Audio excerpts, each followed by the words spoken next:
The sun machine is coming down and we're gonna have a party. So sang David Bowie on his 1970s song, Memory of a Free Festival. And he was singing that song about a particular day that he'd spent the year before at a free festival. The free festival that had been organised by the Beckenham Arts Lab on Croydon Road Recreational Ground in Beckenham, the 16th of August, 1969, deep in the heart of countercultural territory. Welcome. This is the Bureau of Lost Culture. I'm Stephen Coates and I'm ready, I don't know about you, for another wander, another trip, another journey through the heart of the counterculture. And the subject of this episode is kind of the free festival. Now, what is a free festival? Well, in the UK, you could say that goes back an awful long way. I mean, Bartholomew Fair, which was held in Smithfield, right in the centre of London, ran for over 1,000 years until the Victorians did for it. But they went back much further than that, to prehistoric times.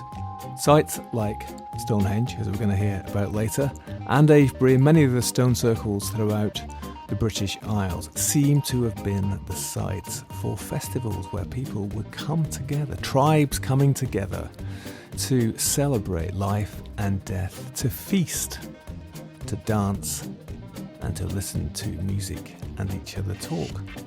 Not that much has changed, you could say. And certainly in the UK, the free festival scene of the countercultural years, the late 60s and 70s through the 80s, maybe even into the 90s, kind of metamorphosised, I suppose, into the whole festival scene of Glastonbury and all those others that we have every summer here, or did at least until COVID struck. And the person who's going to guide us through this strange world of free festivals is somebody who probably knows it better than most. He's turned up, played, performed, produced, programmed, I guess hundreds of them over the years, either himself in his punk anarchic Celtic band Tofu Love Frogs, or as the cultural artistic director of Continental Drifts, the biggest programmer of alternative arts acts in the UK. We're also going to take a side journey off into the lost culture of squatting and concerts in squats, which happened throughout the 80s and into the 90s, and also to investigate what were New Age travellers, what was the Peace Convoy, the TP people, Spiral Tribe, all these other lost, possibly not, lost remnants of the counterculture, which existed not just in the 60s and 70s and 80s and 90s, but they're still going, some of them. So I'm very pleased to welcome to the Bureau of Lost Culture that space pirate, that rascal, that musician, DJ, curator, programmer, and all sorts of other things. Chris Tofu, Chris McMeekin, Chris Continental Drifts. Hello, Chris. It's an honour. Well, welcome. Step inside the Bureau of Lost Culture and take a seat. Where I hang out my whole life. So who is Chris Tofu? Who is Chris McMeekin? You tell us who you are. I am from Torquay in Devon. A long time ago, I moved from there to London and almost instantly joined a hardcore squatting Celtic punk rock New Age traveller madness band and jumped into that whole world for years. That went on for a long time, and we went to all the squats and hardcore anarchist places all over Europe for 10 years. Had a crazy time, but amongst all of that was really where we really had a passion for like the festivals and the free festivals that were coming along at that time, pulling into fields and setting up stages and doing whole festivals and stuff like that, and that went on for ages. And then, it's still reflected in great places, Reclaim the Streets came along, and now they're still doing Extinction Rebellion. I love all of that stuff. And you're still here, right? You're still deep in the counterculture, aren't you? God, if I can be, yeah. What is it, though? What is counterculture? Having just come out of 5 years of Donald Trump, who hated counterculture and anything liberal and free that came out of the 60s, I do believe that, things like Woodstock, all those hippie bands, that kind of lifestyle, that proto-commune thing like at Findhorn. All of those things came together in some sort of way in the 70s and 80s. You know, the first green field, the first time the word green was used was at Glastonbury when they made the green field. And then a couple of years after that, everything was green this and green that. You know, all of those things, punk rock, all of those kind of non-mainstream thought patterns obviously had an effect on me when I was a youth. You mention Reclaim the Streets and Occupy and all that. And, you know, we often talk about counterculture, talked about it many times on this programme, you know, being 50s, 60s and 70s, maybe 80s. But in fact, it is still going on, isn't it? And one of the things which has come up time and time again is that, you know, maybe 67, 68, 69, you know, when that Bowie song about a free festival was written, you know, maybe that was its heyday in some respects, but as it went into the 70s, it got a bit darker, got a bit dirtier. But also the political activism sort of kicked up, and a lot of that stuff, gay movement, women's movement, the green movement, that activism really got going then. And some of that stuff, as well as the free festival stuff, carried through the 90s and is still going on now, isn't it? Yeah, they always say like, oh yeah, then oh yeah, look at the Rolling Stones Altamont gig, and that's the end of the hippie. That was in Altamont. Thousands of millions of people have still been inspired, and kind of, you know, where did that 60s thing come from? Somewhere else. There was hippies in the 1850s, 1650s, 1750s, you know, like the Levelers.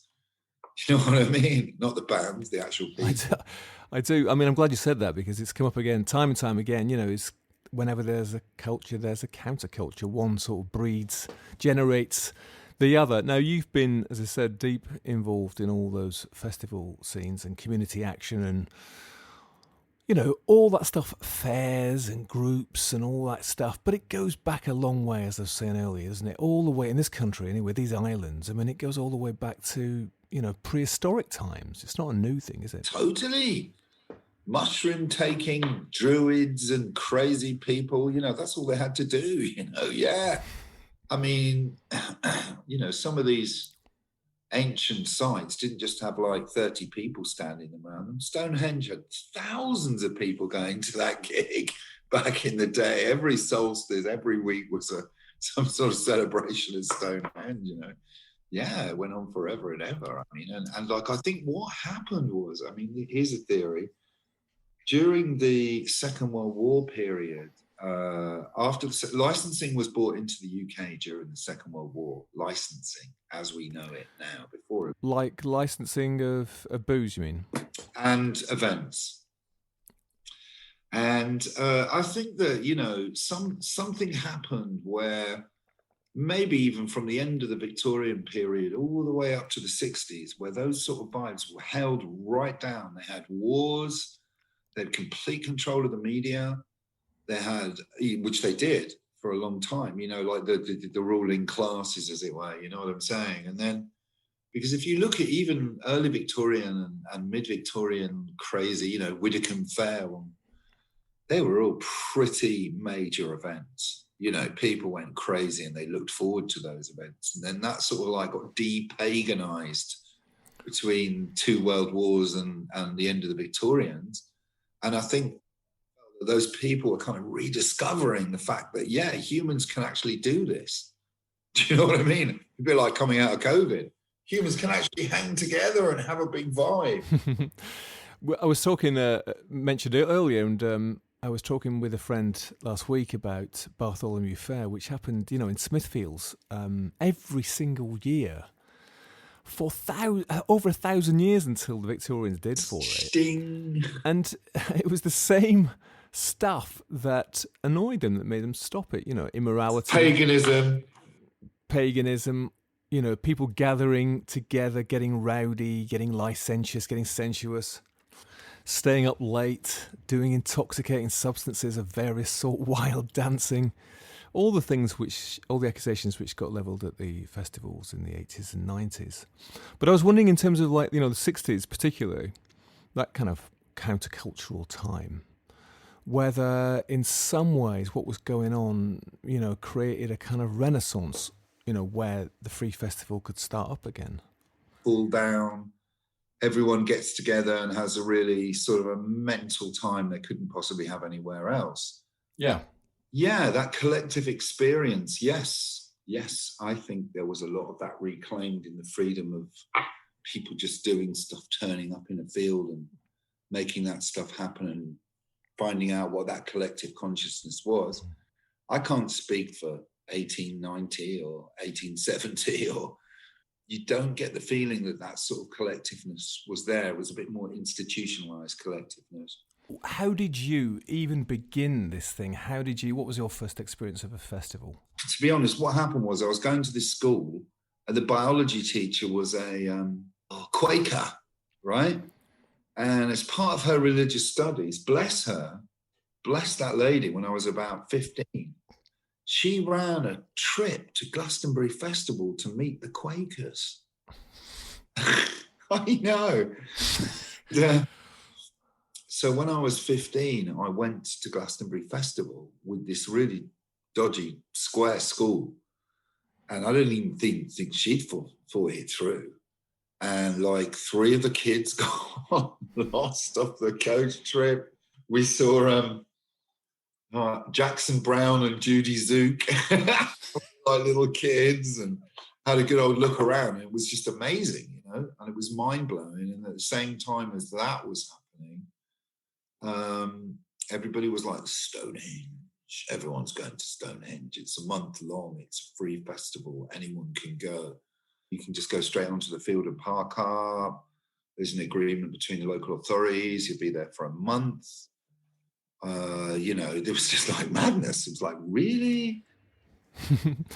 I mean, Glastonbury now, or would be if COVID wasn't happening, it would be happening, every year. It's become a kind of national institution, isn't it? A gigantic gathering, possibly some people say, commercialised, half of London seems to kind of up sticks and go down to Wiltshire for a few days. I guess when you went, when you were a kid, it was a very different kind of thing, right? Nothing beyond theatre cabaret and the main stages, really, and the acoustic stage and the kids area. That was it, but it was still pretty bloody radical for its time.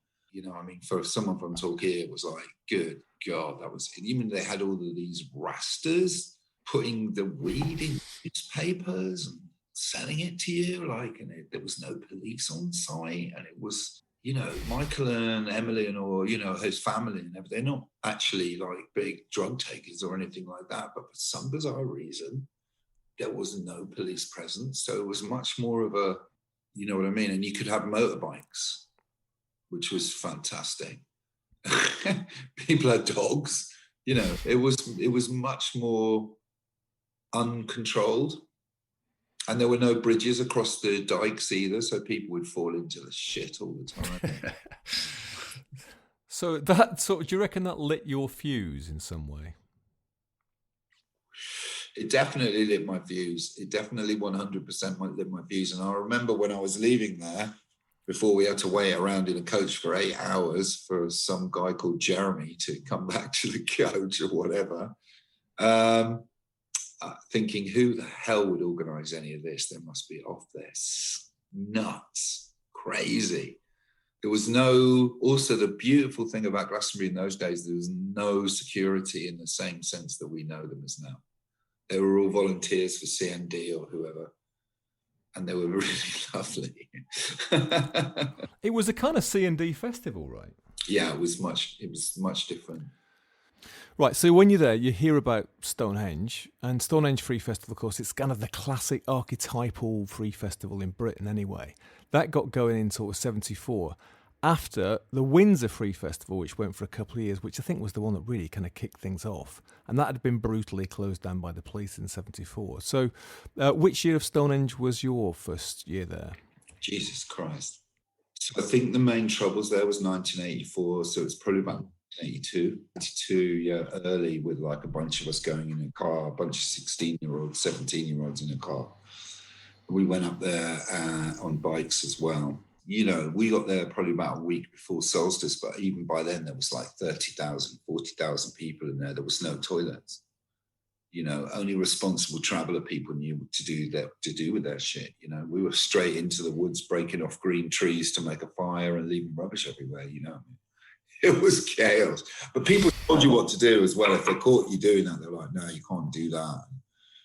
Is that you had a bunch of people, really seasoned, living in vehicles, been doing it for fucking years. Some of them related to the traveler gypsy community, some of them related just to the 60s thing. And they were like there at that gig as well. They had their like leaders, like this Sid Rawls guy, who I think is still alive. These were like hippies walking around semi-naked with a big chillum hanging off their waistband and shit like that,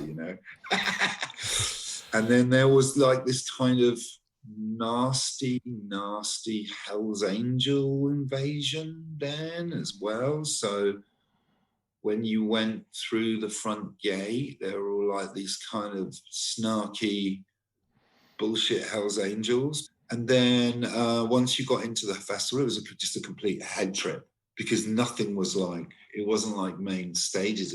Everything was DIY. Yeah, I mean, I love that. It's just difficult to conceive of these days when everything's so organised, isn't it? I mean, I've no idea how that sort of thing would come about spontaneously. Obviously, it wasn't spontaneous, but it was DIY. It's people coming together, putting it together. But I mean, who were they and how? Why? When? First of all, the people of Amesbury have had a thing about going up there for since it was built. The locals, they've always had their torch. The Victorians had really big torchlight processions up there and stuff like that.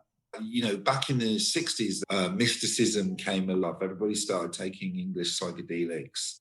Hawkwind were around, pink fairies, but they were kind of like anarcho-punk psychedelic space pirates. Do you know what I mean? So there was that massive increase in, that kind of Lord of the Rings, all of that stuff. That renewed increase in English mysticism that drove a lot of those original hippies to do that. Now, I guess when it first began, a lot of it was organised from squats in London.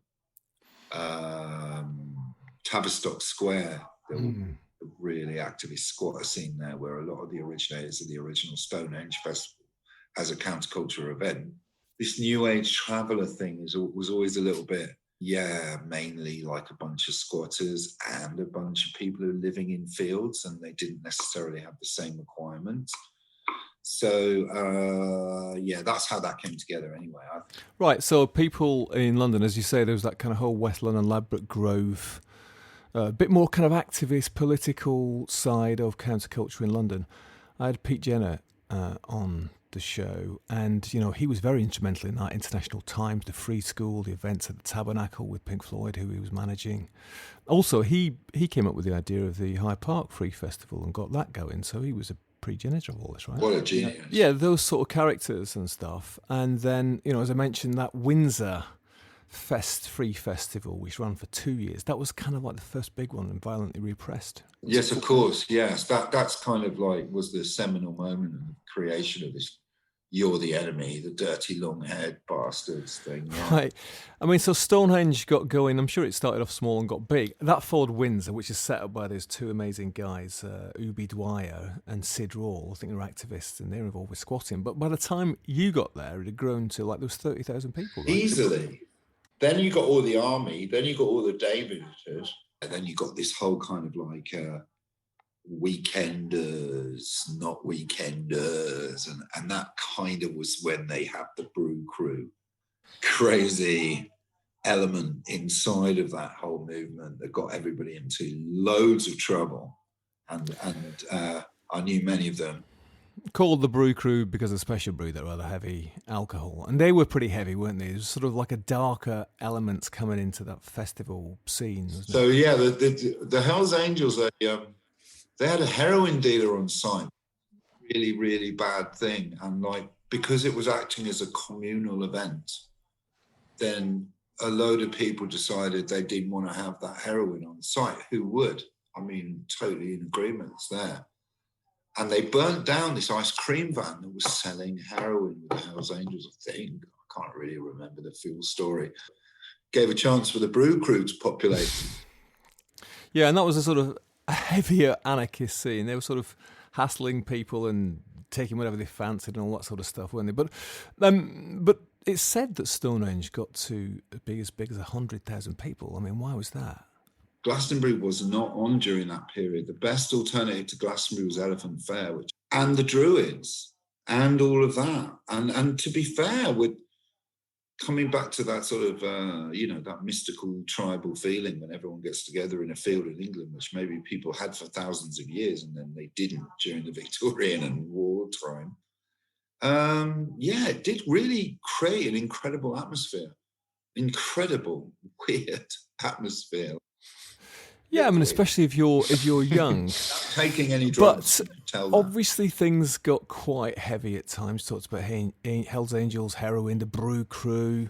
The other big sort of accusations which were laid against it was, I guess, environmental damage, unfettered drug use, kids being there, I guess. But also, it's this archaeological site. I mean, Stonehenge now, I think after the Tower of London, it's the most visited tourist attraction in the UK. So obviously archaeologists may be a bit up in arms about what was going on there.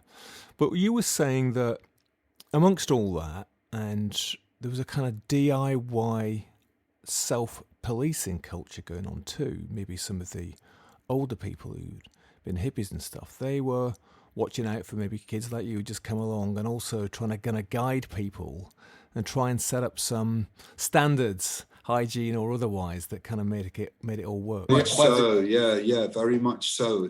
And also it was like, it was super sociable. It was amazing, really, but it was also at the same time terrifyingly scary. I've never seen such stuff, but we never came to any harm and actually had an amazing time. And the solstice thing was off the scale. What happened? No one went on the stones until solstice day or eve or whatever you call it. And then everyone just approached the fence and took it down. And that went on for years. And it's like, and people were very respectful. Druids could do their thing. After that, everyone withdrew. I mean, it could still happen now, really. And there are festivals happening all around Stonehenge now. And they're encouraging it now. But when you said that you were scared, when you first went there, what were you scared of? Well, I'll tell you what it was. Coming from a small town, going there, then getting lost at that event a lot. Do you know what I'm saying? And back in the day when you didn't have a phone, that getting lost, probably for me now, would be like, yeah, great. Do you know what I mean? But it was kind of a loss of connections. You could lose people for a day in the day before phones at festivals. So you sort of like got more deeply into it, especially if you're like, if you're having some sort of experience or something. So I found that quite scary there at some stages. But then other times it was just like completely amazing. It was just a different world, really. But it was, out of that came many different little ones that were also amazing. Let's talk about the people, a bit more about the people behind it. I mean, I'm fascinated by it. It's like, you said there's people from London, but also, what did these people do? The so-called New Age travellers, as they became known, in the peace convoy. Where did they live in winter? How did they set all this stuff up when it was time to do it? What was their economy? And, was it hippies from the 60s and 70s counterculture had gone country counterculture and the travellers? The real travellers are the Romanis and stuff like that, and English travelling folk that go back years and years and years, and sometimes they're mixed up with the fairground and circuses and stuff like that, which I think, is like a kind of like ideal for a lot of the people, like plastic travellers, like all the rest of us, as it were. I'm not being rude when I say that. I don't mean that. I just mean they come from a tradition and their families are from that tradition. At some stage along the lines on this whole story, the government passed a bill called the Criminal Justice Bill, or they went for this Criminal Justice Bill. We got involved in the demonstrations against that, and they were epic. And as part of it, we were thinking, we need to go to Parliament and, make a noise about all of this, because this is crazy. They tried to ban, music above a certain BPM. And the whole thing about repetitive beats. I mean, let's not have dance music, basically. But we saw the guys there from the UK Romany Gypsy Society and stuff like that, and they were not happy with us at all. Why?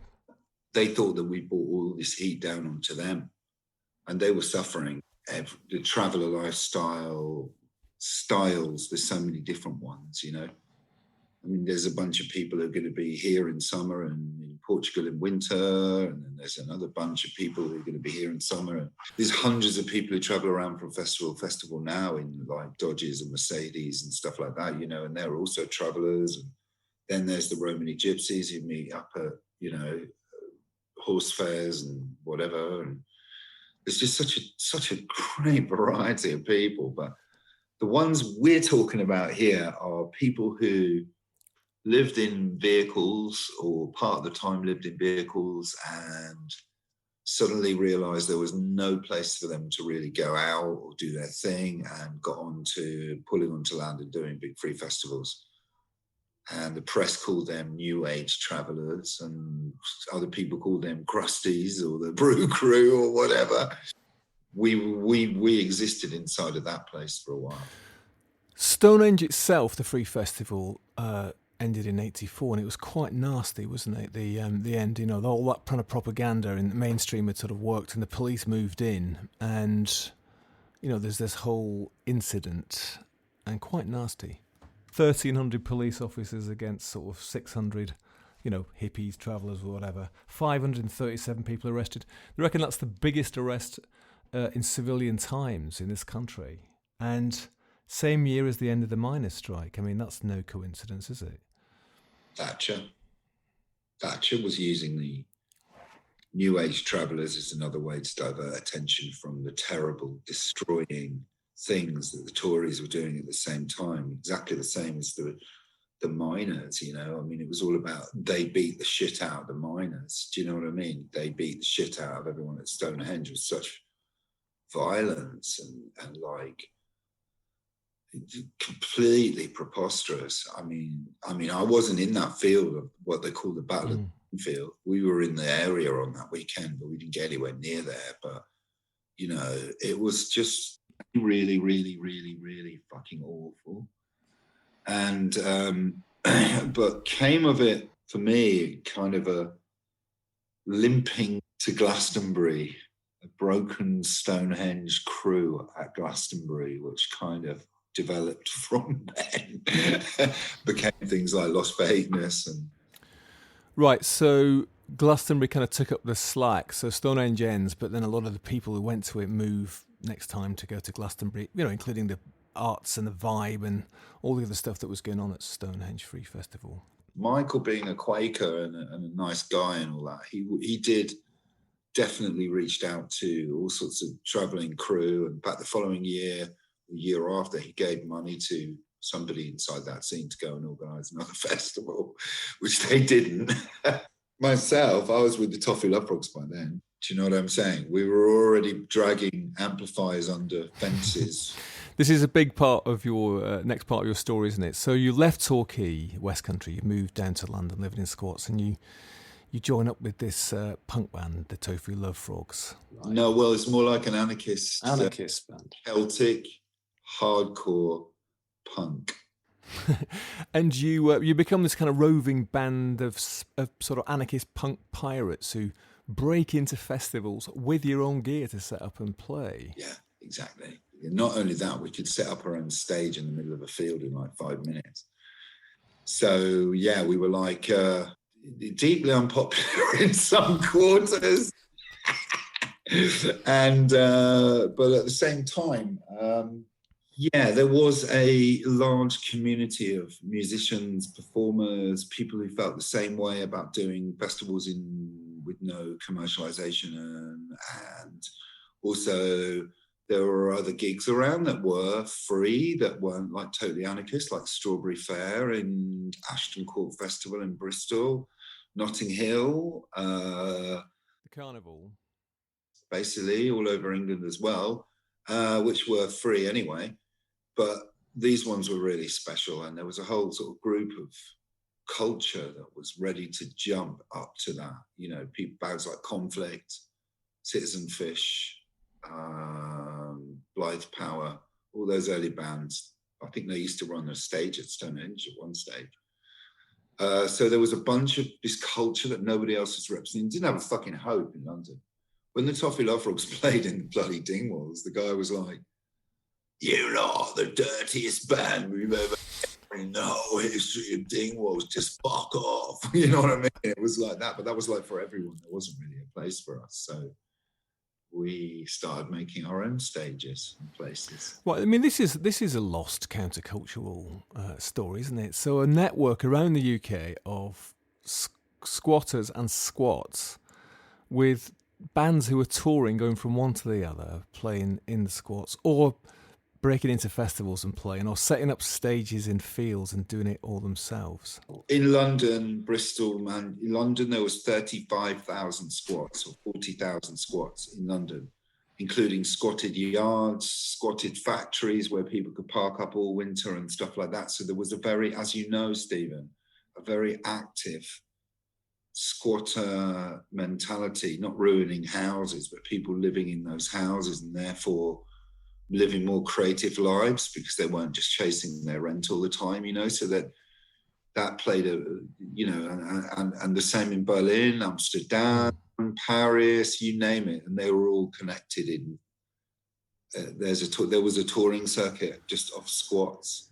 It's so amazing. I mean, I think that's another story that needs to be covered, isn't it? You know, the story of squatting as a countercultural history.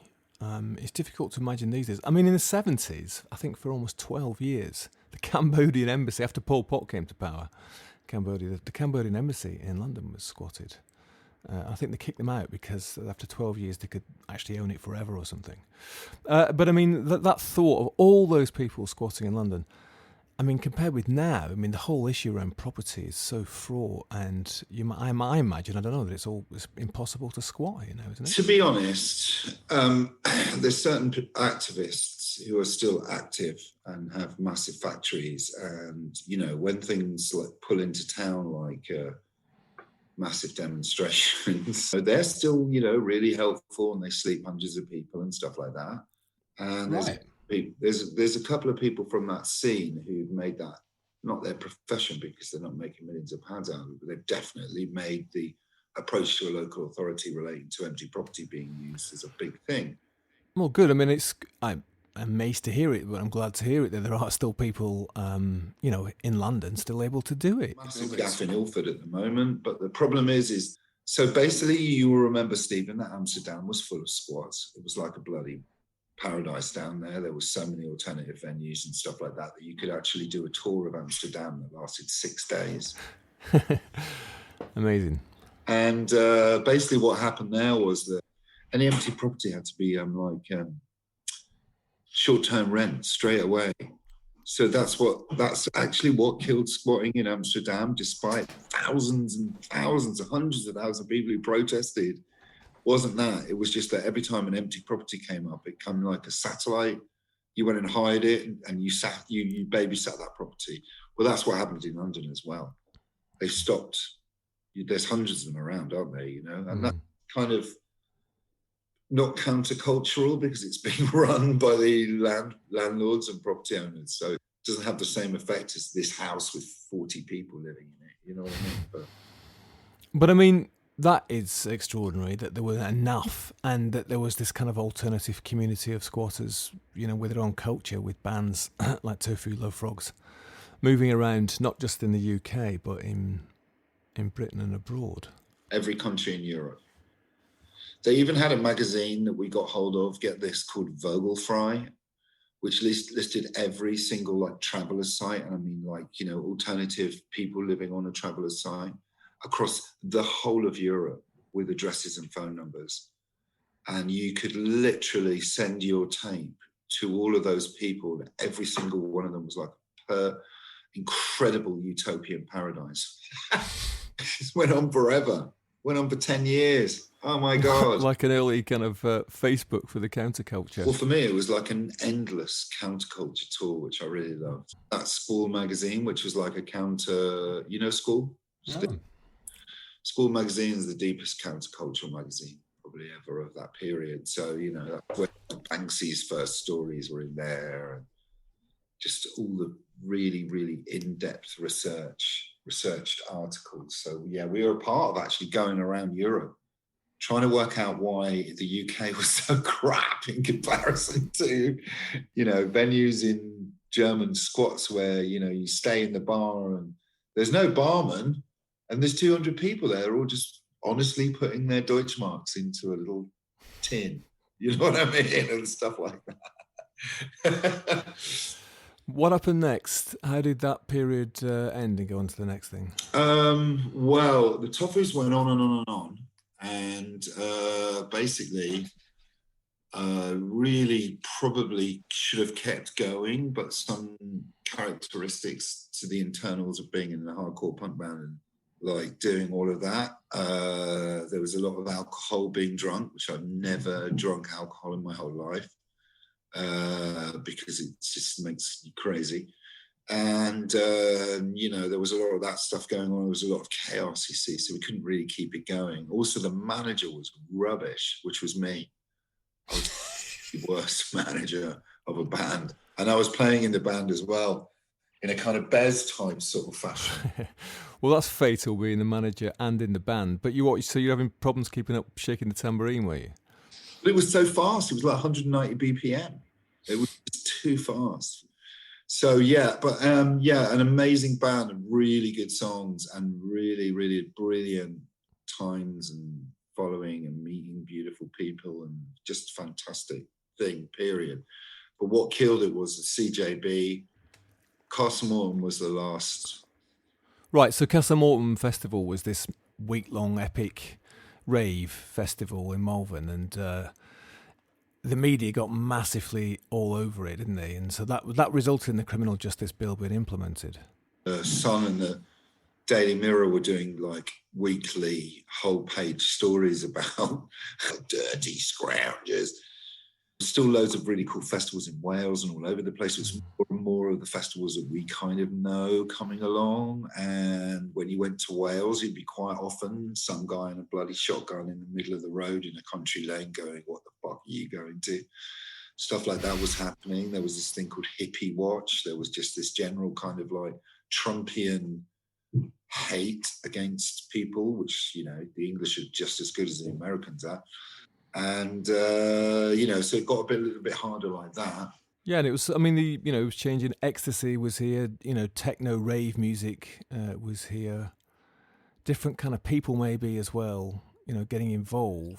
Yeah, I guess there's a big piece of the jigsaw missing, which is, I sort of alluded to it when I was talking about Stonehenge and all these lovely old hippies there, and total links to the 60s, standing around in lovely vans and people in that lifestyle for ages, and people like the Peace Convoy and stuff like that, And then actually when we were all coming along, there was like punk and stuff like that. But then with the punk and with the New Age travelers came rave music, which was antithetical to the old hippies as well. A lot of them were like, my ears are bleeding, no!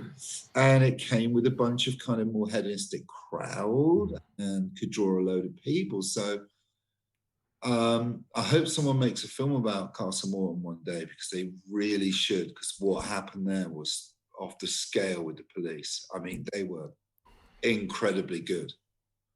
They should have got a medal for festival organisation, the police. Seriously, Right, so the story is May 1992, the Avon and Somerset Police try and end the annual Avon Free Festival that's been held in Bristol on the bank holiday for several years. As a result, all these New Age travellers were en route to the area. They get shunted into neighbouring counties by the police, and then the police decide to sort of get them all together on land at Castle Morton. And then all sorts of other people head for that area, including you. And, up to 40,000 people were gathered there for a full week-long party. And it caused quite a stir, didn't it? They had Radio 1 advertising for a week in advance. Massive party happening in the countryside.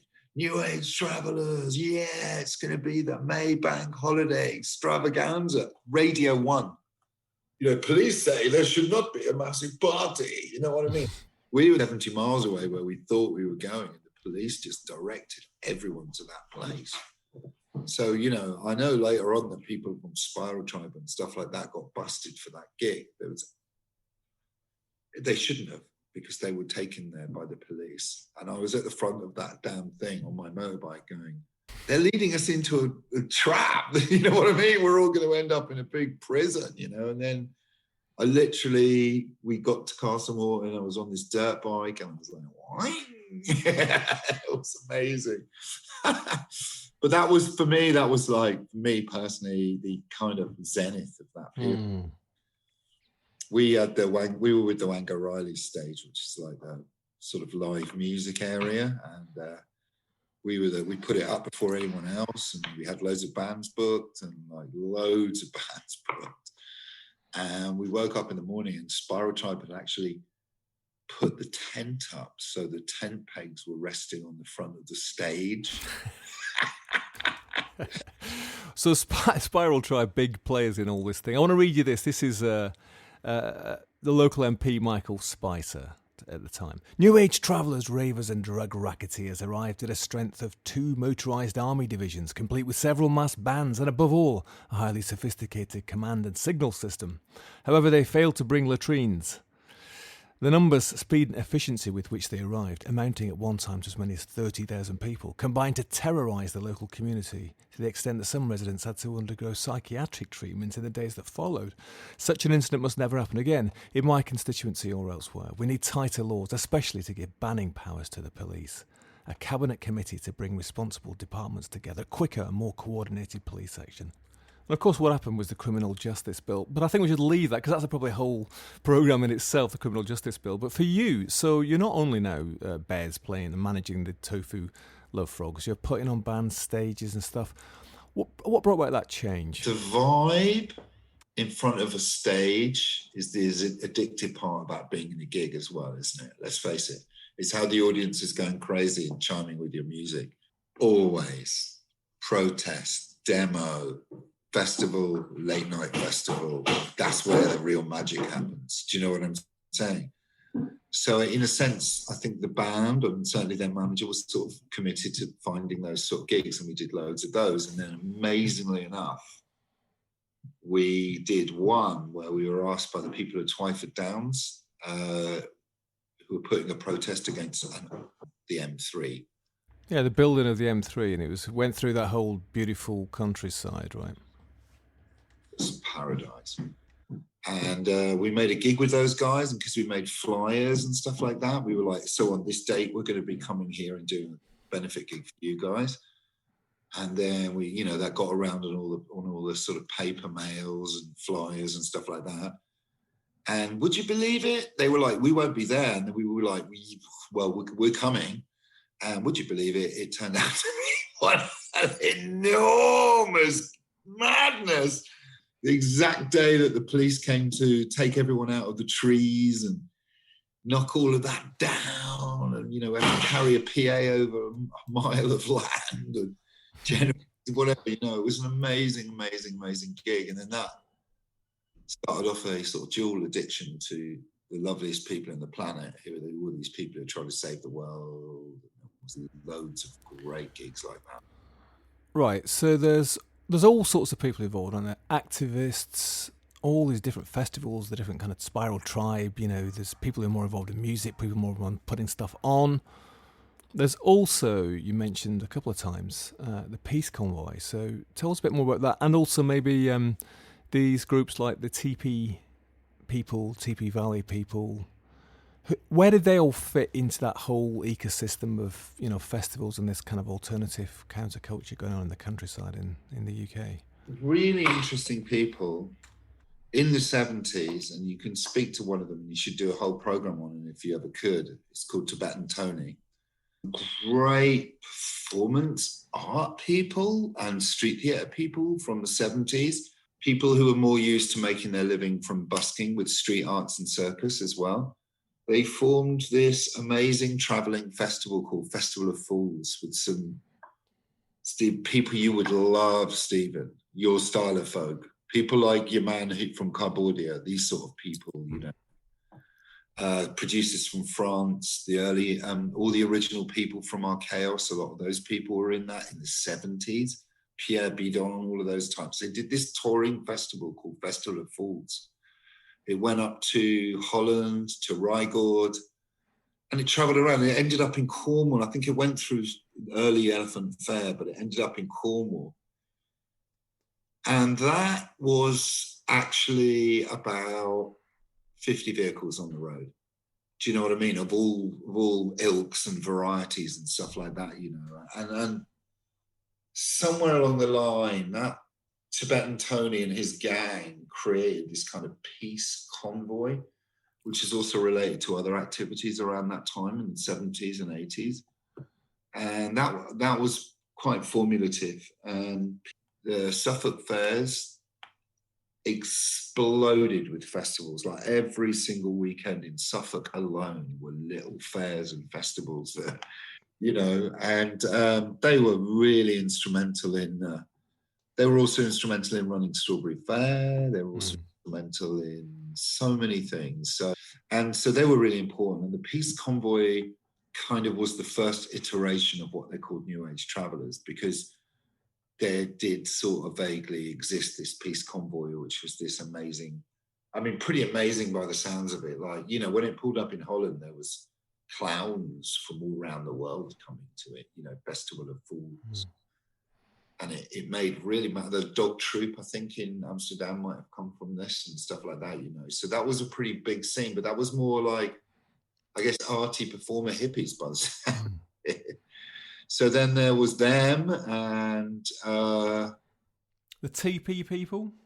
The TP Valley people, definitely 60s, 70s idealists who moved out to the Talibans and Tali Valley, and they're on to their great-grandchildren now, and but they're still there, and I think that there's a number of different places up there. They're still there. I mean, they're still managing to hold on after all this time. It's never given them an easy time. They've had a really hard time.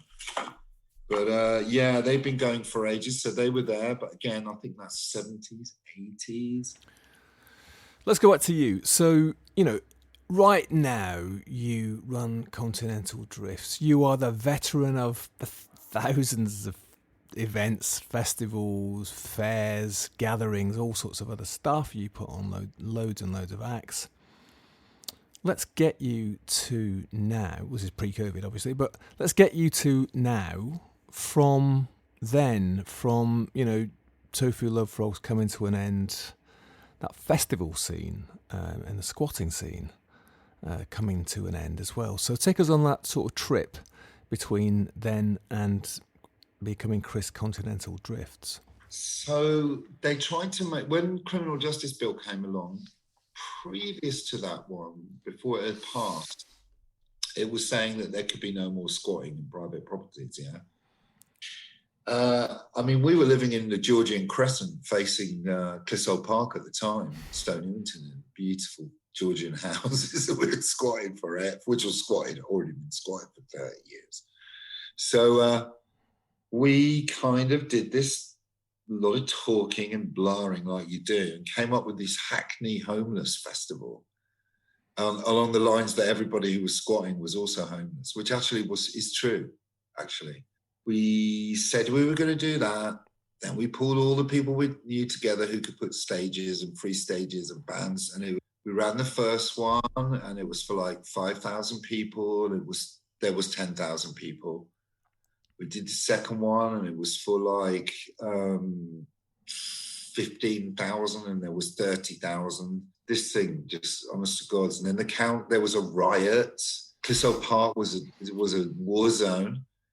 And then the council kicked us off onto Hackney Marshes.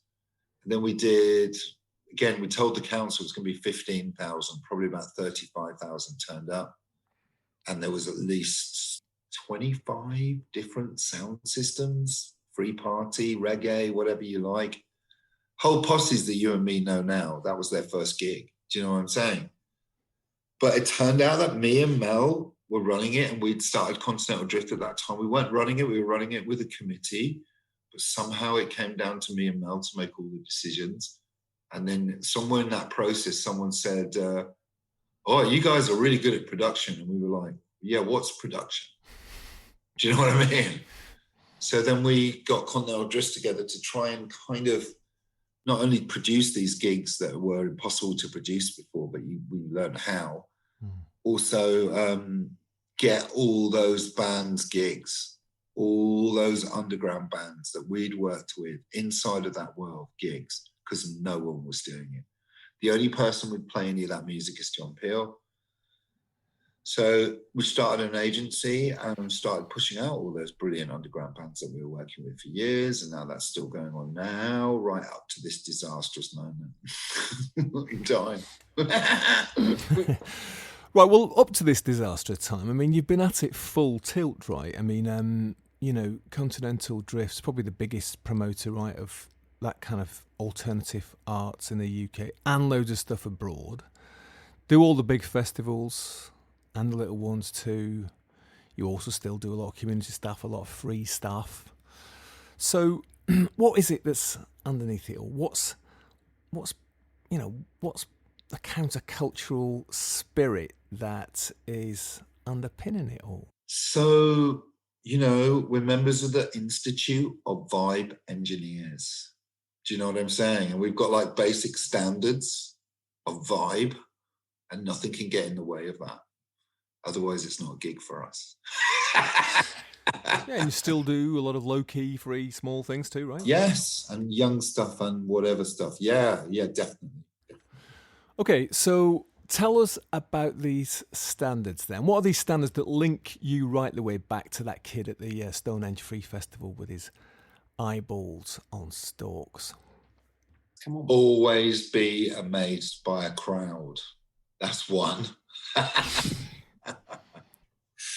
God damn, that's a very difficult question, Stephen, because whoever you are and whatever gigs you're doing, you should still be open to do those gigs that mean something, that are activists, that are, you know, try and change society, like Extinction Rebellion, like other stuff like that. You know, I think you should still be able to rock up and do those gigs. We've always been off main stage. We've always been dedicated to acts with their own following, and you know, there's some sort of like place and time for our music and stuff like that. You know, it's not like maybe what you do to a David Bowie workout. Musically, we absolutely dedicated to the remix and always have been. So when we were always doing Celtic punk, it was like serious old school Celt music mixed up with hardcore punk.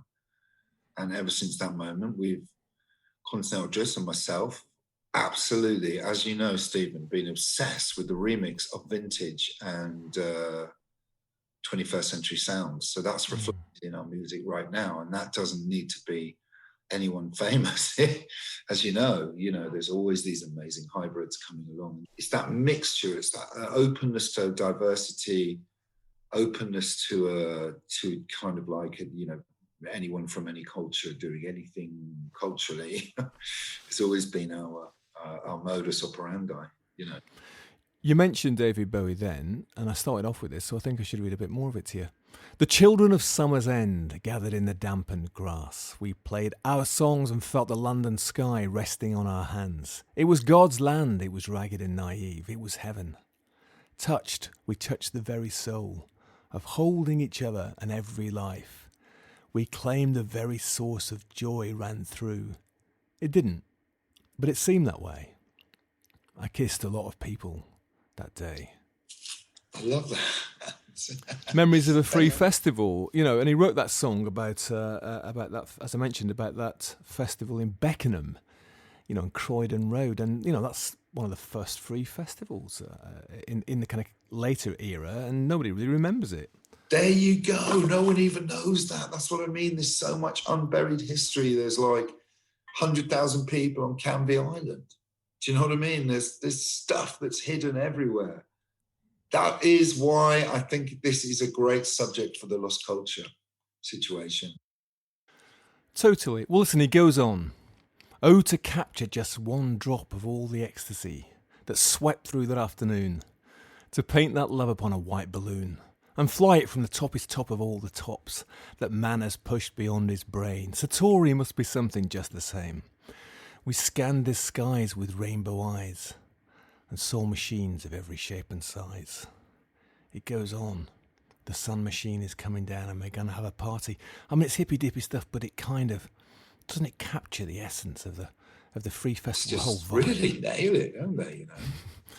I think so, they do. He nailed so many things, didn't he, there, David Bowie? But look, Chris, we got to the end, and, you know, I've got to ask you, looking back, surveying the landscape of all those fields and strange roads and routes of the Free Festival scene, and in fact all your gigs and all that stuff that you've done since. I mean, right the way back to that kid turning up at Glastonbury with his geography teacher. You know, when you go to a festival now, what's it like? What do you feel like? I'm like blown away by it every time. I'm absolutely blown away by it every time I go. The missus and everyone thinks I'm just like really boring, like some sort of mad train spot for it. But I'm blown away by it. And I can feel the stories all around me all the time. And I love to DJ at those places, as you know, as well, because that's kind of like, you know, the knowledge of how to whip that, what that crowd's expecting at that particular moment in a whole weekend. Doesn't matter when. You know what I'm saying? Thursday or Wednesdays and Monday are easily the best days. And, you know, it still blows my face off, you know. And you know, I always hate, even if I'm just DJing at a gig, I will always head towards the production office and say hello to everyone and check out what nightmares they're having. But I love, you know, yeah, I really, really, really, really love that stuff. I have no intention of slowing down the amount of festivals that I do. In fact, at the end of the day, that will be what I'll be doing. Do you know what I'm saying? When the whole world, maybe a bit more around the world. I regret not going to more Europe, like Burning Man. I've known those people for years. I've got loads of things to do right now. I'm sure, and I'm sure you're just going to keep going and going and going. Listen, Chris, thank you so much. You came to the Bureau of Lost Culture and you conquered. That was great. Thanks a lot. Thank you so much. Yeah, I really needed to find somewhere to put that lost culture before it was lost. Well, it's safe here with us. You know that. Thank you so much. Thanks, man. Thank you. So there it is. The free festival scene, the squatting scene, activism, gigs, Love Frogs, everything else with Chris, Continental Drifts. You can check out Continental Drifts. I'll put the link to them in the show notes, and all the wonderful, wild, weird stuff that they have done and do and will do when this crazy COVID thing is finally done. Thank you for listening. I hope you enjoyed that. We will be back next time with another story from the counterculture. I'm sure we should return actually to some of these themes, actually squatting in particular. Such a rich, forgotten story. If there are themes that you would like to hear excavated, reanimated from the counterculture, you can let us know. We'd love to hear from you. You can also check out all our shows at bureauoflostculture.com and, of course, on all the major podcast providers too. You can enjoy them there. You can leave us a review if you want. We'd love that. So there we go. See you down the road in some future field. I was Stephen Coates. This was the Bureau of Lost Culture.